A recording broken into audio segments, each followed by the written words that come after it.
Channel subscribe करा, बाजूची bell icon press करून ठेवा, जेणेकरून आपले सर्व व्हिडिओ तुम्हाला बघायला भेटतील। मार्केटमध्ये टिकायचं असेल शिकलंच पाहिजे। आता एकंदरीत जर बघितलं तर निफ्टी, बँक निफ्टी हे 1 जानेवारी रोजी 2024 ला नवीन वर्षाच्या पहिल्या सेशन मध्ये कशी यांची स्ट्रॅटेजी असेल, मार्केट काय करेल, सर्वप्रथम तुम्हाला नवीन वर्षाच्या हार्दिक शुभेच्छा ऍडव्हान्स मध्ये। तर मित्रांनो, जर बघितलं तर निफ्टी असेल, बँक निफ्टी असेल, सेन्सेक्स असेल, लाईफ टाइम हायच्या घरामध्ये आहेत आणि नवनवीन उच्चांक क्रिएट करत आहेत, तयार करत आहेत। मार्केट मधली तेजी आणखीही सध्याला संपलेली आहे असं समजू नये किंवा गैरसमज करून घेऊ नये। मार्केटमध्ये आणखीही जोपर्यंत मार्केट हायर हाय लेवलला आहे तोपर्यंत नवीन हायेस्ट, नवीन उच्चांक क्रिएट होत राहतील। आणि एकंदरीत जर बघितलं तर निफ्टी ही लवकरच 22,000ला जाऊ शकते, कारण एक गॅप अप ओपन किंवा एक जबरदस्त बायर मध्ये असा कॉन्फिडन्स आला की तुम्ही बघू शकता या लेवलवरनं जसा मार्केटने एक ब्रेकआउट दिला होता, सेम सिच्युएशन परत एकदा ज्या वेळेस आपल्याला वाटेल की विकनेस येईल मार्केट, त्यावेळेस मार्केट अपसाइडला जाऊ शकतं। त्यामुळे सोमवारच्या सेशन मध्ये सुद्धा गॅप अप किंवा नॉर्मल फ्लाइट ट्रेड जरी झालं किंवा गॅप डाऊन थोडंसं नॉर्मल झालं तरी मार्केट हे डाऊन साइडला येण्याचा प्रयत्न करू शकतं। सपोर्ट लेवल जिथं दिसेल तिथं मात्र आपल्याला सी साइडला एक प्लॅन करायचा आहे, किंवा जर पहिल्या हाफ मध्ये जर मार्केटमध्ये आपल्याला एकच लक्षात ठेवायचं आहे, मार्केटमध्ये पहिल्या हाफ मध्ये विकनेस असेल तर एकतर सेकंड हाफ मध्ये मार्केटमध्ये तेजी येऊ शकते, किंवा 1.5 ते 2.5च्या दरम्यान सुद्धा मार्केटमध्ये जेवढी करेक्शन आलेलं आहे तेवढी रिकव्हरी करण्याची मार्केटमध्ये ताकद आहे। मार्केटमध्ये बायर परत सपोर्ट लेवलला तिकडे ऍक्टिव्ह होऊ शकतात। त्यामुळे सपोर्ट लेवलला आपल्याला स्टडी करायला प्रयत्न करायचा आहे। आपण आहोत वीकली टाइम फ्रेम वरती आणि वीकली टाइम फ्रेम आपल्याला हेच सांगत आहे की मार्केटमध्ये जवळपास आणखीही तेजी खूप शिल्लक आहे। निफ्टी 22,000च्या वरती जायला तयार होऊ शकते किंवा 22,000चा लाईफ टाइम हाय पहिल्यांदा क्रिएट करू शकते, आणि बँक निफ्टी ही 50,000कडे जायची तयारी आहे, आणि सेन्सेक्स हा 75,000कडे जाण्याचा प्रयत्न येणाऱ्या काही सेशन मध्ये करू शकतो।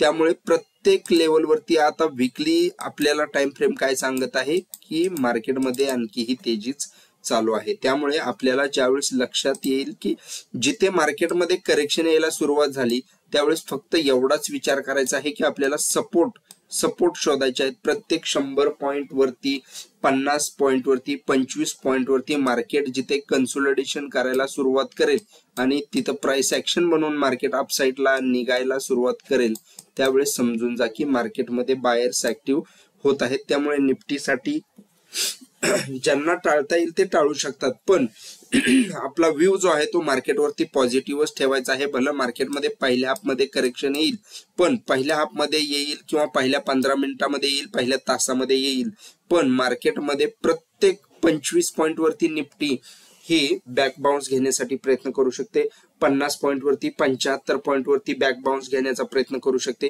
त्यामुळे कमीत कमी 50 पॉइंट वरती प्रत्येक आपल्याला सपोर्ट जर मार्केट घेत असेल आणि तिथून एक बॅक बाउन्स घेण्याचा प्रयत्न करू शकतो, तिथं तुम्ही सीई साइडला स्टडी करायचा आहे। पीई साइडला जर तुम्हाला जायचं असेल तर 11 पॉइंटचा एसएल, 11 पॉइंटचा टार्गेट ठेवून तुम्ही जाऊ शकता, अदरवाइज तुम्ही फक्त सीई साइडचा विचार सपोर्ट लेवलला मार्केट आल्यानंतर करू शकता। आता बँक निफ्टी काय म्हणते, बँक निफ्टीमध्ये ही परिस्थिती काही वेगळी नाही। भले इकडे थोड्याशा कॅन्डल तुम्हाला निफ्टीपेक्षा छोट्या वाटत असतील विकली याच्यावरती, पण निफ्टीमध्ये बँक निफ्टीपेक्षा जास्ती जरी तेजी दिसली असली तरी इथं हा जो पॅटर्न आपल्याला दिसत आहे हा विकली युटर्न पॅटर्न, इथे मित्रांनो हा एकच संकेत आपल्याला इथं दिसत आहेत की बँक निफ्टीमध्ये निफ्टीपेक्षा जरी तेजी कमी असली तरी बँक निफ्टी ही निफ्टीपेक्षा कमी नाही, ही गोष्ट लक्षात ठेवा। जसं की एकंदरीत मार्केट जिथं आपल्याला वाटत आहे की बँक निफ्टी परत एकदा बेरिश होत आहे, पण तिथून बँक निफ्टी परत एकदा उसळी घेताना दिसून येत आहे। त्यामुळे एकच लक्षात ठेवा, प्रत्येक ठिकाणी करेक्शन आलं की बँक निफ्टी ही अपसाइडला जायला तयार होत आहे। उद्याच्या सेशन मध्येही याची प्रचिती येताना आपल्याला दिसून येऊ शकते, आणि मार्केट हे परत एकदा सपोर्ट लेवलवरनं प्रत्येक 150 ते 200 पॉइंट वरती मार्केट सपोर्ट घेण्याचा प्रयत्न करू शकतो। उद्याच्या बाबतीतही आपल्याला एकच लक्षात ठेवायचं आहे की प्रत्येक करेक्शन नंतर 150-200 पॉइंटच्या घरामध्ये करेक्शन आल्यानंतर सपोर्ट लेवलला जर मार्केट ज्या ठिकाणी भलं 200 पेक्षा जास्ती पॉईंटने जरी करेक्शन आलं आणि मार्केट ज्यावेळेस सपोर्ट घ्यायला सुरुवात करेल आणि त्यावेळेस समजून जायचं की बायर ऍक्टिव्ह होण्याची शक्यता आहे. त्यामुळे एसएल 22 पॉईंटचा कडक ठेवून आपल्याला सीई साईडला स्टडी करायचा आहे. पी साईडला ज्याला स्टडी करायचा आहे 22 पॉईंटचा एसएल आणि 22 पॉईंटचं टार्गेट ठेवून तुम्ही स्टडी करू शकता. मोठ्या साईडला जर तुम्हाला एकदम जर अग्रेसिव्हली मार्केटवरती आपल्याला जर विचार करायचा झाला तर मार्केट आणखीही बुलिश आहे, मार्केटमध्ये तेजी आहे, हाच विचार आपल्याला ठेवायचा आहे. मग एक होऊ शकतं की मार्केटमध्ये जर सोमवारच्या सेशनला मोमेंटमच आपल्याला दिसत नसेल तर समजून जा मार्केट साईडवेज आहे, मार्केटमध्ये व्हॉल्यूम नाही, मार्केटमध्ये मुवमेंट नाही त्या सेशनमध्ये. त्यामुळे साईडवेज मार्केटमध्ये झिगझॅग मार्केटमध्ये थोडंसं भलं एखादा सेशन वेस्ट गेला म्हणजेच वेस्ट जाणारच नाही, उलट चांगलं असेल की आपल्याला साईडवेज मार्केटमध्ये एसएल चाटण्यापेक्षा शांत राहिलेलं चांगलं. आणि दुसरी गोष्ट सोमवार नंतर मार्केटची दिशा जोरदार आपल्याला स्पष्ट होऊ शकते. भलं सोमवारच्या सेशनमध्ये करेक्शन येताना दिसेल आपल्याला, पण प्रत्येक करेक्शनवरती बायर ऍक्टिव्ह होताना दिसून येऊ शकतात.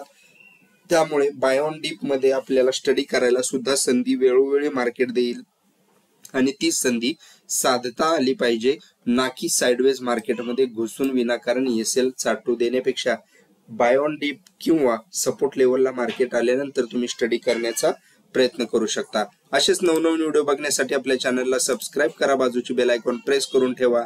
मनापासून व्हिडिओ बघितल्याबद्दल धन्यवाद. जय हिंद.